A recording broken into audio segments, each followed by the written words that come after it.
I saw my first vamp when I was 14 years old. It's not something that leaves your mind, even when you try to fill it up with good things instead. It happened at an arcade. Dad had brought me to show some retro game he used to play with his cousins. I was winning, about to set a high score, when I heard the screams. They were blood-curdling. I looked at my dad. My heart had dropped somewhere into my stomach. He was pale. He was as scared as I was. We knew what those screams would mean. We saw every morning on the news a new face. Someone who had turned and killed, or someone who had been killed by a vamp. Dad didn't wait to see who it was. He grabbed my shoulders and guided me straight to the exit. I shouldn't have looked back. When I did, I saw a picture that branded itself into my brain forever. The kid was cute, blonde with big blue eyes, little overalls. He was clamping his teeth into his young mother's breast, sucking furiously as she shrieked in pain. The nursing cloth they used to provide privacy was not splattered with blood and lay idle on the floor. It's something I noticed as Dad rushed me out. I don't know what happened to the mother. All I knew was that she would never see her baby again. Not after the cops showed and took it to rehab. Everyone knows once you try human blood, you can't ever stop. It's why young mothers are warned to stop breastfeeding as soon as the baby's teeth develop. Dad said it was rare for this to happen. That was likely she already had a scab or a small cut, and the baby had bitten after the initial taste. He gave a small seminar about her stupidity, not paying attention like that.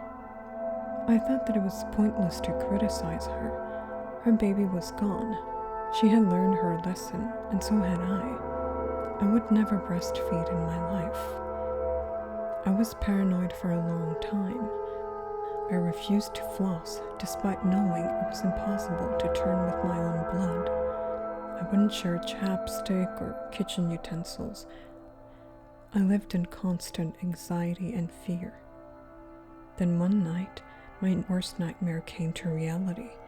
I was walking home when I saw a man rapidly approaching from across the street. His mouth and chin were covered in dark blood. Fresh. I froze in fear. I couldn't move a muscle. Something clicked when I saw he was wielding a small knife, tipped with blood. I can't die. Not like this. I ran with energy and speed I hadn't thought possible. While running, I tried to think of what to do, how to protect myself. I scanned the area in front of me and located a trash can on the corner of the street. Litter surrounded the bottom.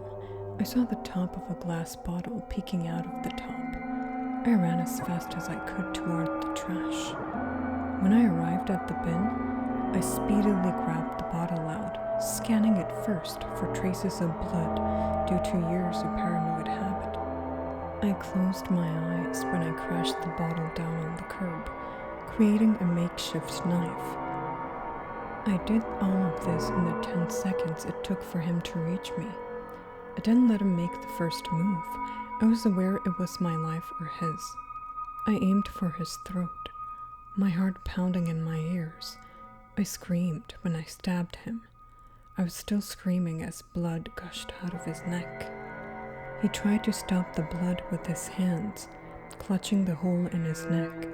In doing so, he dropped his knife, which clattered onto the road. He faltered, gasping for air. After I stabbed him, I wanted to run. I mentally commanded my body to move as he bled out. But I was frozen. He looked at me with desperation and despair in his eyes. Even in my intense fear, for a moment I felt pity for him. Then with the speed of a striking snake, his hand left his bleeding wound, and he grabbed my hair. He pulled so hard, I yelled in pain. When I did, he stuck his fingers in my mouth. I couldn't process what had just happened before I felt it.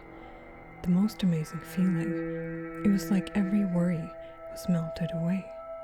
I was calm, floating up and up and up until I went from happy to ecstatic to a place where I felt like I was dreaming. This happened in 20 seconds, but it felt like time had frozen. When I came to, the man was lying on the street, blood but still oozing out, but the animation had left his eyes. He was smiling. I knew why. He had chosen to do a noble thing in death. He had opened my eyes. Something I had been running from my whole life was something I should have been chasing. I now couldn't imagine life without another taste, as many as I could get. I knew I needed to run before anyone saw me and the cops came and took me away, but I had to take some with me. I took off my jacket and saturated a sleeve in the blood coming from his neck. As I did, I made sure that the sleeve didn't touch the road. I was gonna drink every drop, and who knows what germs could be on the street. I wrapped the sleeve with the rest of the jacket and ran into the direction of my home, holding tightly to my newfound treasure.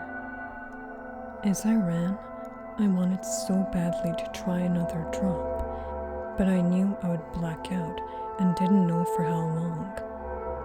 As I gasped deep breaths of the chilly autumn air, it registered. I killed someone. I shook the thoughts out of my head.